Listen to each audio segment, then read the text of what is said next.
Welcome to Buckets, brought to you by FanDuel Sportsbook. My name's Matt Moore. I'm the senior NBA writer for the Action Network. This is your Cavs, Knicks, Suns, Clippers first round NBA playoffs series preview. We get kick-started with these two series, the 4-5s in each conference. We're going to break it down. We're going to give you the most important thing. We're going to give you a player angle to keep an eye on. And, of course, we're going to give you those best bets on the series price. Join me today, Albert Wynn. He's the analytics capper coming to me from the ATL, where he is actually in for the night. AC, how you doing?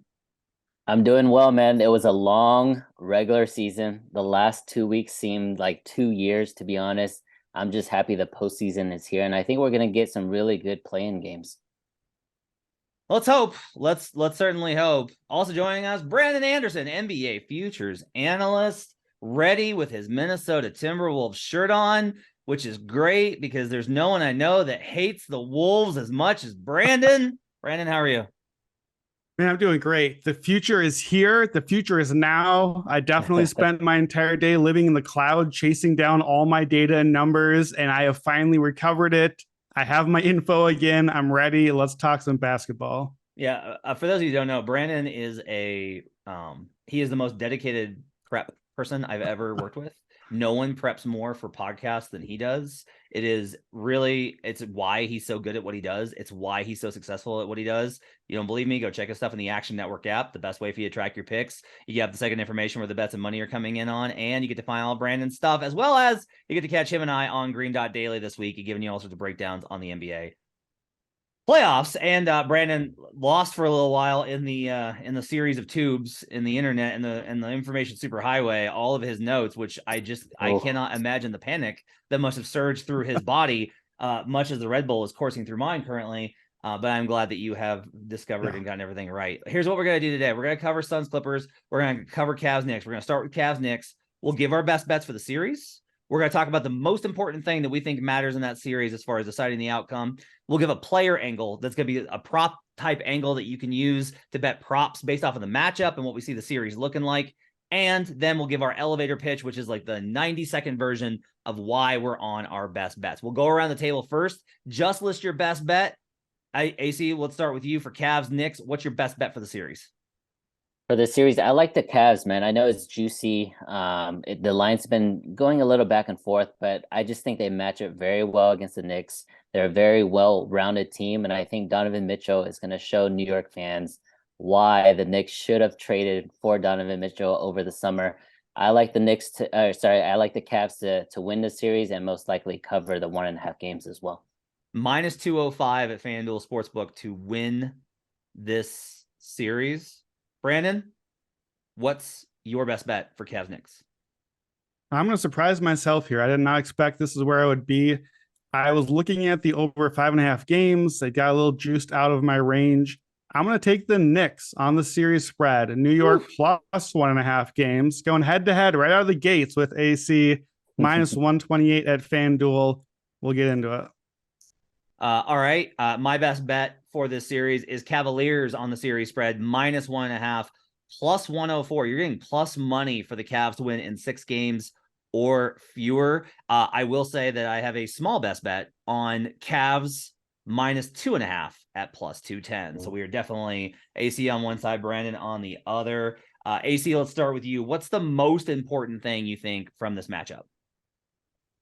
So I mentioned it. Donovan Mitchell is great, but I think their second guard, Darius Garland, who was the number one option for this team before Donovan Mitchell joined the team this summer, I think he's going to have another breakout series, another breakout moment, if you will.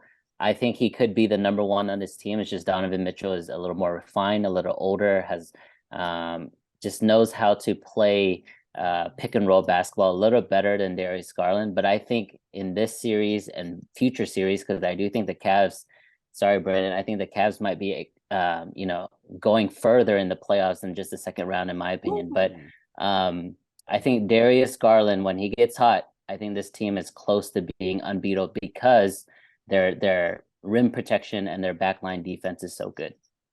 Brandon, what's the most important thing from Cavs Knicks?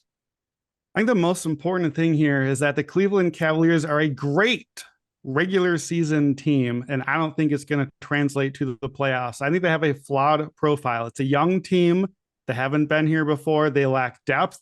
I think they lack a fifth starter right now. They found Isaac Okoro. We'll see if that works in the playoffs. The guy can't shoot. I've been watching him for a long time. This team beat up on bad teams. They're 29-4 against sub 500 teams. None of those left in their path in the playoffs. They're 21-26 against teams above 500, 19-21 on the road, very average. If you take away the outlier games, the Cavs had 16 wins this season by 16 or more points. That's really good. You want to have lots of big wins. That's why all the stuff I love. Guys, I'm the Vorps and Schwarps. I'm the SRS guy. I'm the guy that's supposed to like the Cavs. That's why I spent more time getting there. 16 wins this year they had by 16 or more points. Every one of those 16 wins was against a team outside the top 7 seeds right now, except for 3. And those 3 are all fake wins because they're against teams resting their guys. So those wins really, really inflated the profile, inflated that beautiful net rating. Take them out, they're a plus 1.0, basically just kind of an average team after that. I think that we are thinking that Tibbs is what Tibbs always was, the guy that maxed things out in the regular season and can't get there. I think that's the Cavs. The Cavs maxed out with their regular season defense and their lack of offense. I think that we have an outdated image of Tibbs, and it's going to flip this series. Okay. All right. My most important thing is that everything Brandon just said is wrong. So first off, versus top 10 teams in point differential, the Cleveland Cavaliers had the 6th best net rating in the NBA. They were 10-15 against those teams, which is not nearly as bad as you would think it is, because like a number of these teams were still 500 or sub 500. They were 27th in the actual differential of what they should have been versus what they were. So what this actually tells you is like they should have performed much better than they actually did record wise. They lost some coin flip opportunities. The most important thing actually in this game, in this series though, is this: starters play more in the playoffs. Jared Allen played 65 minutes versus this New York Knicks team and dominated them. The minutes with Jared Allen on the floor are terrific versus the Knicks. The minutes with Isaac Okoro on the floor are terrific versus the Knicks, in particular because Jalen Brunson shot terribly when guarded by Isaac Okoro and awesome when Okoro was not on the floor. The minutes with Evan Mobley, great. The minutes with Darius Garland, great. The Cavs starters won their minutes. The Cavs bench lost this, because the New York Knicks are a try-hard team like Tibbs always is. Tibbs is an underdog in the playoffs, 11-17 against the spread, but more importantly, as a dog in the playoffs, 6-22 straight up. Tibbs teams are 6-22 in the playoffs as a dog. You want to know why? There's no other gear you can get to. That's how Tibbs coaches. And I appreciate it because the Tibbs teams are always a good watch. They play hard. Julius Randle hitting threes off of action where the Cavs overhelp. That's a thing they can change. The starters have such a big edge in this series. That's the most important thing, is that the Cavs starters have a huge edge in this series. And specifically, a big reason that the Knicks won 3-1 in the season series was because they had a massive edge in second chance points. All of that dissipated when Isaac Okoro and Jared Allen played. Those guys will play heavy minutes because this is the playoffs. Fewer minutes, unless Obi Toppin is starting for the New York Knicks. I think the Knicks are drawing dead. AC, give me your let's go player prop. What's a player angle that you can think of for this series that might wind up flipping things?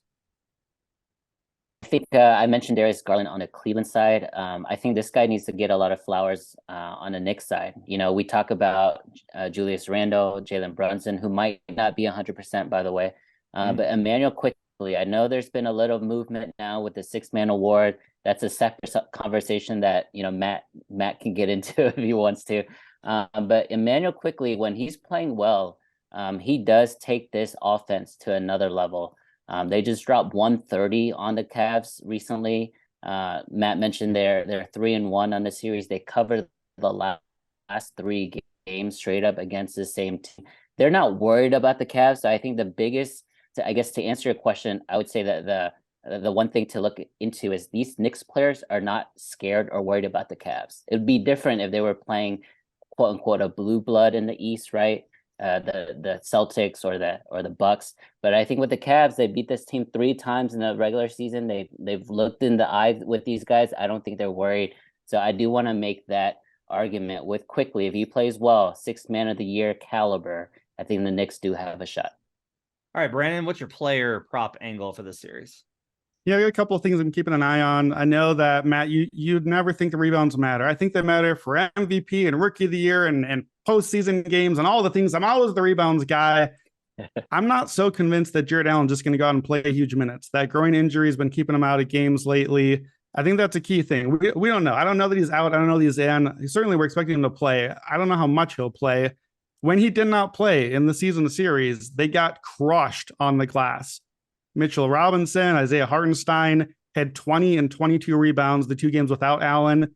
That's a real key. They need Allen. We need Allen and Mobley out there for the defense. When Allen did play, he rebounded a lot. He had 12 and a half rebounds a game. So I don't know what the angle is. Yeah, we kind of have to see how do the minutes look, how does health look in game 1. So that's something I'll keep an eye on as the series goes. The other thing I think is interesting, obviously we know Julius Randle is also injured to start the series. Apparently everyone is injured. It's a long season, it turns out. So on the surface, that seems like, well, bad for the Knicks. They have 2 great offensive players. One of them is hurt right now. The other one also, as Albert said, a little hurt, Brunson as well. So the numbers from Pivot Analysis are interesting here. When Brunson and Randle played together this season on the court, plus 1.4 in net rating. Not so great. Not a great case for my Knickerbockers here. Brunson with no Randle on the court, plus 13.5 for the season. Brunson has been better. The Knicks have been better with Brunson on and Randle off. I'm not really the biggest Julius Randle fan, to be totally honest. Certainly in this matchup against Mobley and Allen, that's not why I'm picking the Knicks to contend here. So I think actually Brunson could be a guy to watch early. We saw last year, we saw Luka was out. We saw Brunson step up in his spot in the playoffs and have some big games. So I think I'll look for some Brunson props, and you can play the score after 3 games thing at some books. I like Knicks up 2-1. If you think they're in the series, I think it's because they steal one of the first 2 games on the road without Randle, because Brunson has a big game, goes head to head with Spida. That's a plus 240. So you're getting a long number there. So I think those are some angles I'm watching heading into the series. Okay. Mine is going to be Isaac Okoro points, rebounds, assists over. This is going to be one of my best bets for the weekend for the game 1. Just go ahead and get you a spoiler on that. Let's start here on why I think he plays a lot. I think it's opportunity based. And the reason for that is because he's the only one that can guard Brunson. In the regular season, when Karis LeVert guarded Jalen Brunson, 8 for 14 for 20 points, along with 4 assists. When Brunson was guarded by Donovan Mitchell, this one's gross. When Brunson was guarded by Donovan Mitchell, 14 of 20, 70% from the field for 36 points and 2 assists. But when Isaac Okoro guarded Jalen Brunson, 2 of 11 from the field for just 7 points and 2 assists. That, by the way, was the most that any player guarded Jalen Brunson in the regular season for the Cavaliers. So Okoro, this is the big thing, is like if you kind of watch this as the season went on, I was with where Brandon was on Isaac Okoro to start the season. And unlike Brandon, I did not do NFL for half the year. So I actually watched as like the season went on and things kind of evolved. And this is actually going to be probably a shocker for Brandon, because I understand exactly how he feels. But this is an important stat to note. After the All-Star break, Isaac Okoro, 43% from 3-point range. No kidding. Right. My guy. 51% from the field, 43% from 3, 85% from the line.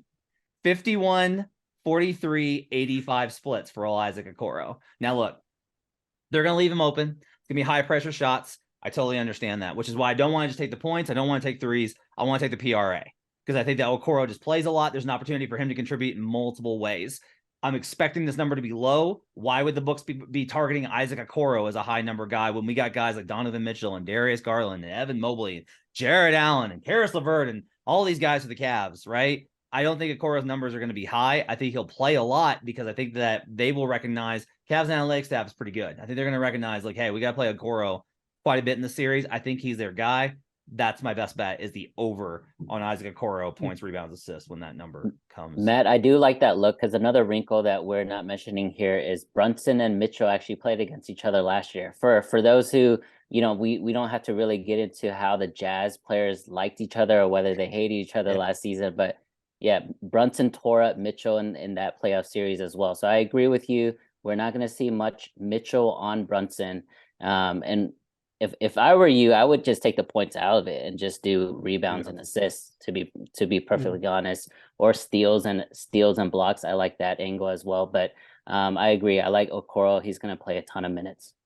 It'll be interesting to see. One of the key problems that the Cavs had in terms of Brunson was they play a lot of aggressive at the level coverage and screening. So they put two guys up and they play high. And you can do that when you got Mobley and Allen, because you always have the backside rim protector. The Knicks don't really have the capacity to play 5 out unless they go with Randall. This is why, like, Randall's going to be I have him in my series preview as the pendulum. Like, he's the guy that swings the series. If Randall shoots 43% like he did versus the Cavaliers in the regular season in this series versus tighter coverage, the Knicks are going to have a great chance for Brandon to cash. If Julius Randle has a great playoff series, Brandon has a great chance to cash. Yeah, for those of you not watching the video, when Matt just brought up that number, my face just made a really bad look for you. So that is not the outcome I'm hoping for. I do not need Julius Randle to be the pendulum here. Let's do the elevator pitch. So let's wrap everything up and give me your best bet for why you like the Cavs to win this series, AC. Yeah, I think this is a nice bounce back spot. I think people are going to overrate the regular season head-to-head matchup where the Knicks won 3-1. And I think this number here at minus 200, or if you want to go minus 1.5 games, I think it's pretty telling. The Knicks, the way I see the series going is I would say an easy game 1 for Cleveland, a closer game 2 where they squeak it out in the end. I think the Knicks, if they were to win a game, I think it would be game 3. And that's really it. It would be a gentleman's sweep, and I think Cleveland's going to look forward to their division rival, Milwaukee Bucks. Nice. Brandon, give me your best bet give me the elevator pitch for why you like the Knicks to win the series. Or, sorry. Well, to be clear, Knicks plus 1.5, and that is important. You notice, and I like the long plus odds. I'm not taking the Knicks to win the series outright, not yet. I may come to it later. I think that's part of it.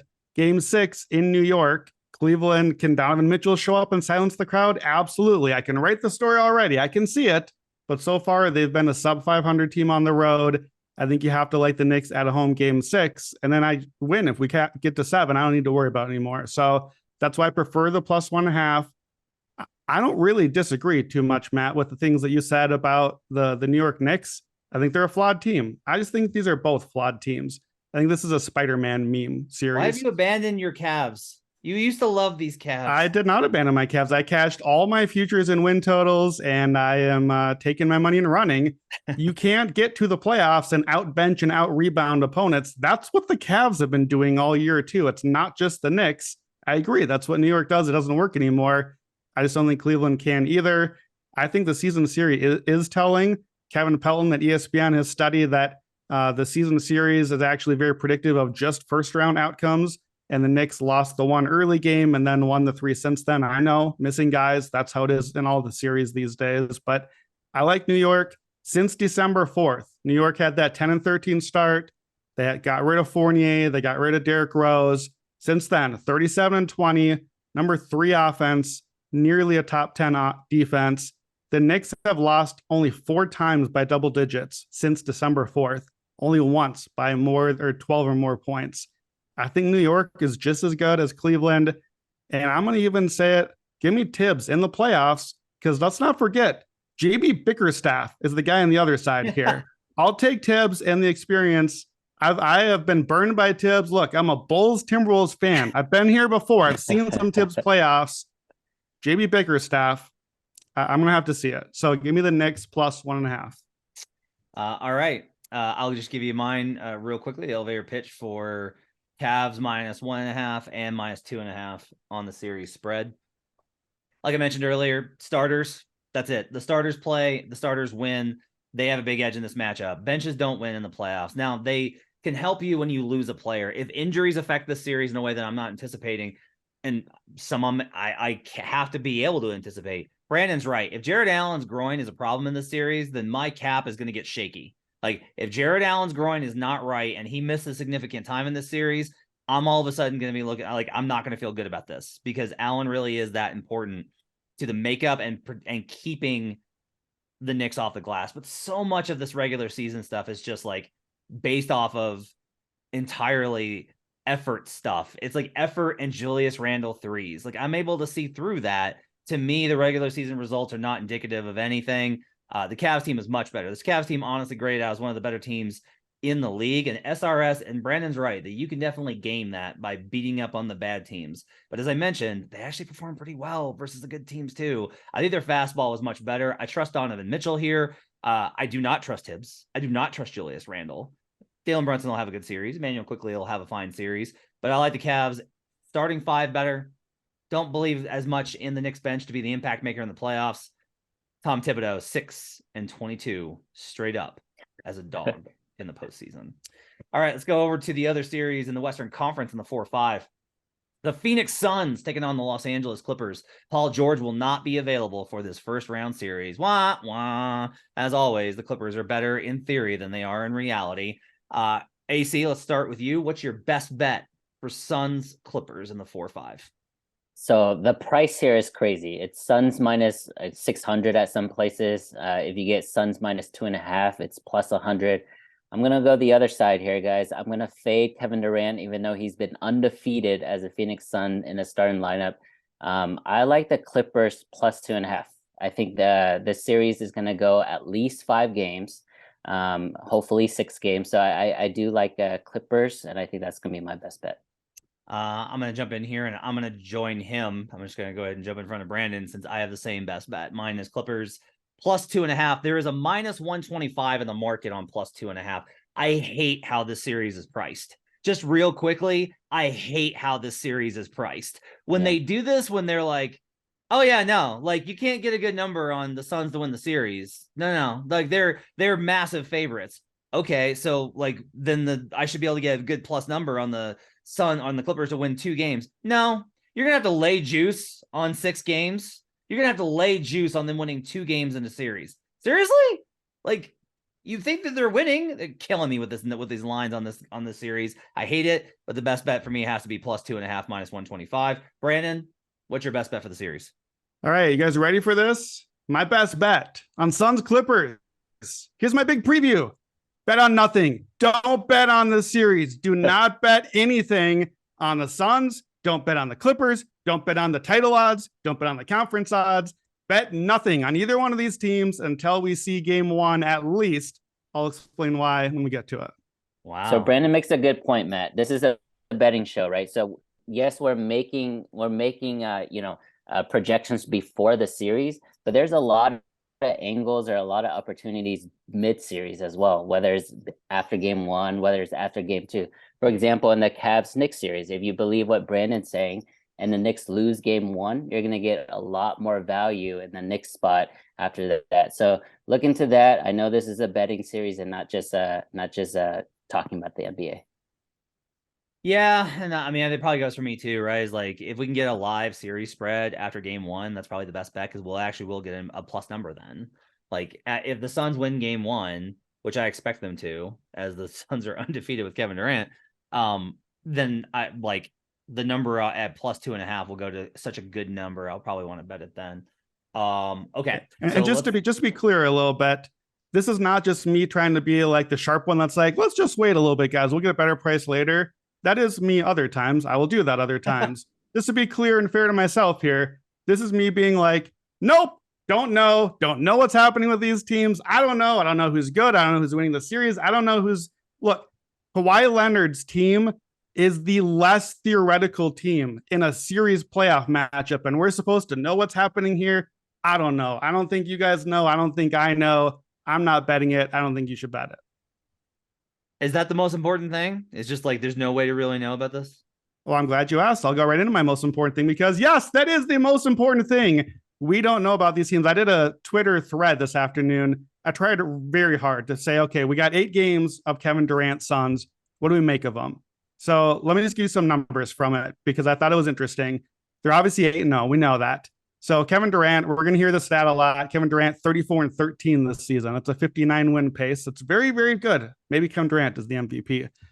He's only 7-6 against top 7 seeds. It's not bad. That's certainly fine. But you playing good teams, but it's not a 59 win pace. It's not 8-0. They really haven't played anyone. The Suns' 8 games came against no teams in the top 7 seeds except for Denver, who literally didn't bring their team to the game either time that it happened. That doesn't mean the Suns don't get to count those wins. I just don't think they really told us anything. In those games, Phoenix had a 120 offensive rating. That would have ranked first in the NBA. They had a 108 defensive rating. That would have ranked first in the NBA. Guess what? If the Suns ranked first on offense and defense the rest of the playoffs, and as long as they have Durant, they're going to win all the championships. We pretty much know that. But they're obviously not going to do that. Troubling thing for me in those games, Suns defense gave up 49% effective field goal percentage. That would have been an outlier number 1 by so far ahead of Milwaukee at the actual number 1 that Milwaukee is that far ahead of Charlotte, who's 18th in that same stat. So what that tells me is Kevin Durant and the Suns played a bunch of teams that aren't very good. They beat them because all the opponents missed a ton of shots. And I don't think we learned anything from it. Kevin Durant has played in 6.8% of Phoenix's minutes for the season. 6.8%. He is 18th on the Phoenix Suns in minutes. I don't know what the Phoenix Suns are. I don't think we know. And we already know we don't know what Kawhi and PG and all the Clippers are. I just don't think we know anything. I think when we watch game 1 is going to be the first time we learn something real about either one of these teams, maybe the whole season. Okay. AC, what's the most important thing in this matchup? I think that the Clippers are being overlooked. I know we're talking about the Suns. I know they haven't really played anyone. KD's 8-0. He's undefeated. In his last 26 starts, KD's actually 23-3. That's even a more impressive stat. But Kawhi, I think Kawhi is really, really close to peak Kawhi, guys.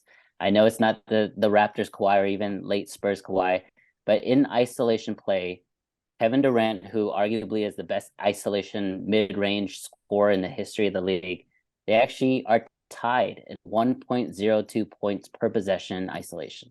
That's how good Kawhi has been, and that's Kawhi coming back from a major injury.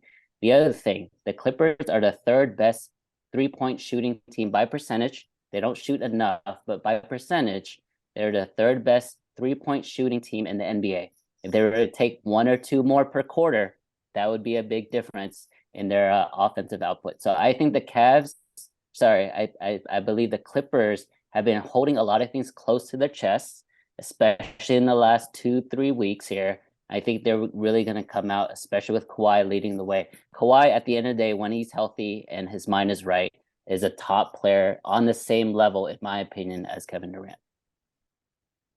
Most important thing for me is lineup versatility.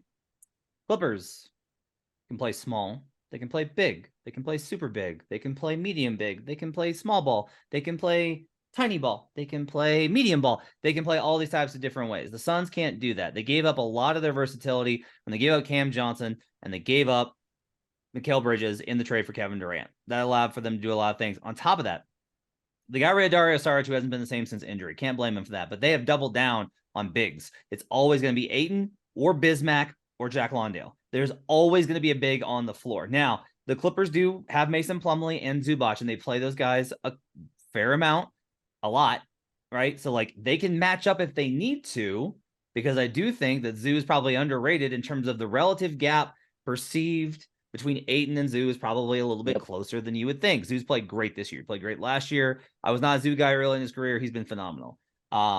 Mason fits really well with this team. Bench unit has been absolutely killing it, including with Bones Highland, who, good friends with Mason Plumlee, apparently, based off of that interaction the other day. The bench unit for the Clippers, look, I'm not going to sit here and make the argument that the Clippers bench is I can't sit here and say depth doesn't matter in the Cavs-Knicks series and then say depth matters in the Clippers series. But what I do think matters is you need lineup versatility in order to be able to throw different looks and find the answers that you need. The Suns are really on a precipice with whoever that other guy is. It's going to be Chris Paul. It's going to be, Chris has honestly fallen off quite a bit, but Chris is going to be there. Devin's going to be there. KD's going to be there. Devin's going to play awesome. KD's going to be KD. That's enough to get them through most challenges. Aiden is Aiden. Who's the other guy? Like, that's the question, right? Is it Josh Okogie? Is he gonna be the one hitting corner threes? Is it Torrey Craig? Is it gonna have to be Damian Lee? Is it gonna have to be Wainwright? Like, there's all these guys that are really improving, and those guys who tend to be pressure points, especially versus switching defenses that know how to double. And that's what the Clippers are able to bring to the table in this situation. Here's another thing. When you play a switching style, which the Clippers do a lot, Kevin Durant is always going to be like, oh, then I'm going ISO and I'm hitting a mid-range jumper. That's like his go-to move, right? It's like that is an A-B sequence. Oh, you're switching, I'm ISOing.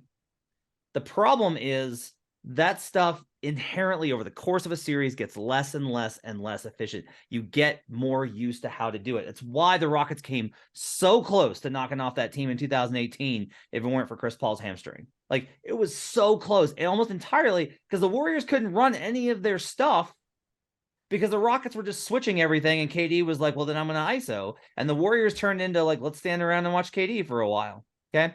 And on the other end, you know, AC mentioned Kawhi. He's looking like himself for the first time in a long time. That 3-point edge is considerable. The Suns do not take hardly any threes. They are a 2-point heavy, specifically mid-range heavy team. You can math game them. And that's enough for me to believe that the Clippers can at least get 2 games in this series. That's the most important thing in this series. Let's talk about player props. AC, I know you got something that you like with DeAndre Ayton. Yeah, I like this look a lot. Unless you're Shaquille O'Neal, Hakeem Olajuwon, Tim Duncan, Joel Embiid, Nikola Jokic, big men actually have some trouble in the playoffs. That's not because they're not good. That's not because they're not effective. But I think the offense on the other side, especially in this era of basketball, is scheming against your big man. So I think, in my opinion, a DeAndre Ayton under rebounds is going to be a really good look. I also think that the Clippers are going to be attacking the rim relentlessly, which is going to get Ayton potentially in foul trouble. I think they're going to have to play small because I think Ty Lue is going to play small a lot with the Clippers. So I think an Ayton under rebounds right now for game 1, it's set at 10.5. I'm going to look into those positions almost every single game. Brandon, hit me with a player angle that you like. I'm going to give you a quarter angle, actually, instead of a player angle here. I'm going to look to play the Suns' second quarters here. I noticed in the numbers, Suns' second quarter for the season, plus 4.6 net rating. That's 5th in the NBA. The Clippers, minus 6.6 net rating in the second quarter, 27th in the NBA. So obviously, that doesn't necessarily hold that way. None of that. Most of that didn't include Durant. Rotations are going to change, etc. But that's definitely an angle I'm watching. The other thing, honestly, not necessarily a prop, but it just kind of hit me today. Guys, we get to watch Kevin Durant and Kawhi Leonard face off in like a big playoff series finally.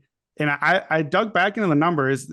This seemed always like this was the big rivalry, right? This was Kevin Durant's rival. We tried to make it LeBron. They're not really the same player. Kawhi guarding Durant for the careers, that's been the guy, the one guy who ever could actually like handle Durant. Is Kevin Durant God mode still in there? It didn't come out last year in the playoffs, but he didn't have a lot of help. It sure did the year before. We got a toe away from it going to the finals, maybe. Is Kawhi Leonard God mode still in there? We are a few years off of it, but please, can we get both of those against each other? Because somehow Kawhi Leonard won Finals MVP in 2014. That's almost a decade ago, right? Since then, these guys have played each other 5 times in the regular season. That is tragic. 5 times, Kawhi and KD.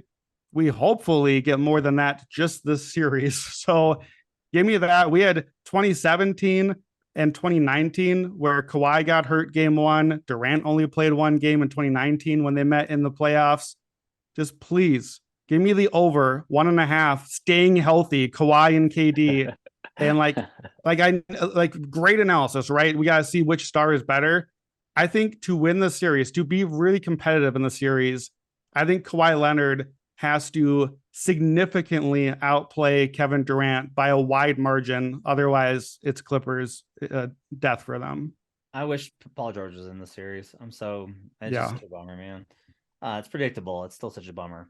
My player angle is gonna be Norman Powell. So I think Powell's gonna be able to play That's in a your lot boy. of lineups as a versatile forward.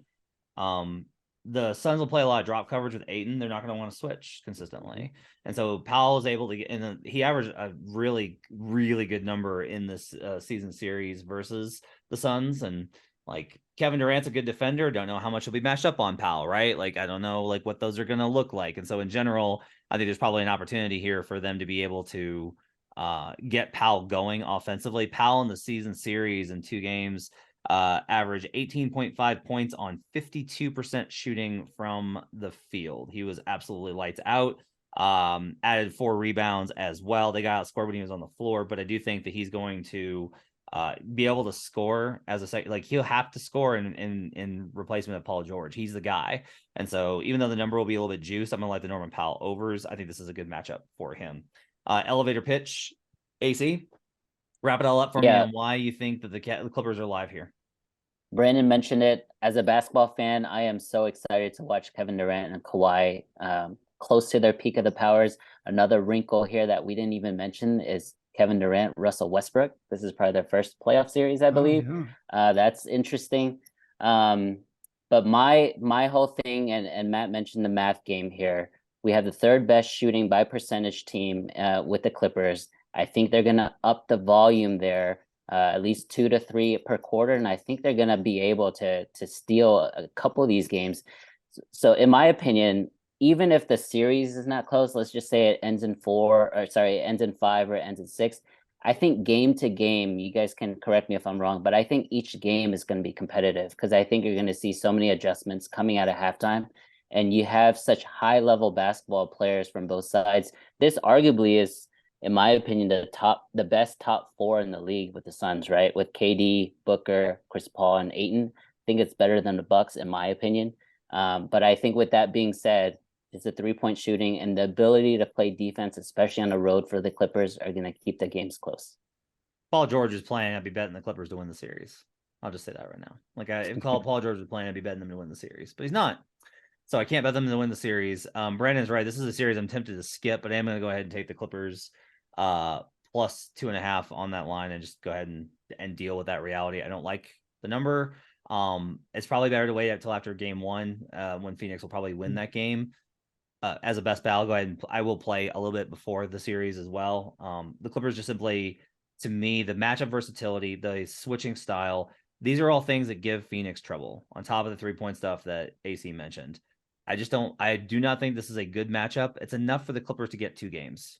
Steal a game in Phoenix, get 1 at home. Suns make the adjustment.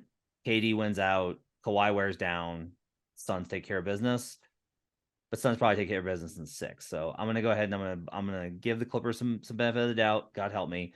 Plus 2.5 is the elevator pitch. Brandon, do you want to make a pitch for? I do. Nothing. Okay. So let me defend my lack of elevator. I'll take the escalator, I guess, or something. I don't know.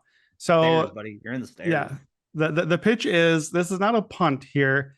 I think it's important to note what I'm not betting on. Like that's, to me, that this is a bet on not betting is also a case. So I'm not betting on the Clippers long shot number here. And we know that's the thing that I would do, right? I'm not really that sold on this Suns team. I don't think that they're that great, but I still don't buy into the Clippers at the plus 400 at the number. I think that is its own sign also, because I look and I don't know, Kawhi, KD, I'll call it a wash. But Devin Booker, who I actually was surprised the playoff numbers don't really hold up that well looking back. I might need to see a little bit more. The Vorps and Schwarps, they don't like Devin Booker in the playoffs that much. But Devin Booker against whatever we're getting from PG, if anything, pretty clear advantage book. Chris Paul, Russell Westbrook. Boy, I have talked a lot about those two before. Give me CP every day. So the bench from there, the depth from there, obviously Clippers, but I don't think it's enough. So I can't talk myself into LA. The other thing is, while I'm not playing this series, I'm sure I'll play something game to game. What I am doing is evaluating the future. And I'm going to be ready if I see Kawhi God mode, if I see Durant God mode, if I see neither, which is what I'm expecting, if I see flawed teams that I think are both a little overrated, that's my spot to say, hey, after game 2 here, I'm in on the Nuggets now. I'm in on whoever is my other team. That's the way I'm playing the series. Is this is This is, if possible, Kawhi, if he's great, Durant, if he's great. Now you have the best player in the conference, and that changes the entire landscape of the West. So I just want to watch and learn and see how I'm going to bet everything going forward. That's the elevator pitch. Matt, right, I want to Lee. pose a question. I want to pose a question to you, Matt. So the coaching matchup here, Monty Williams, is a good coach.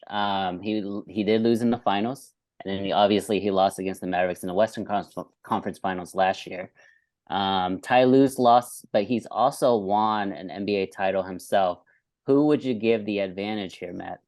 I'm taking a cop out here, man. I think it's a wash. I think they're both a little overrated. It's not that I don't think Monty's good because he's great. He's especially great in building culture. Guys respond to him. Guys believe in him. Guys love him. The book on Ty Lue is that guys like him and respect him and respond to him for a while. But there was a lot of rough stuff early this season. And I don't know how much of the Clippers' late season success and stabilizing to get into a playoff spot was Ty, and how much of it was just like them getting healthy and them getting schedule breaks. I don't know how to evaluate it.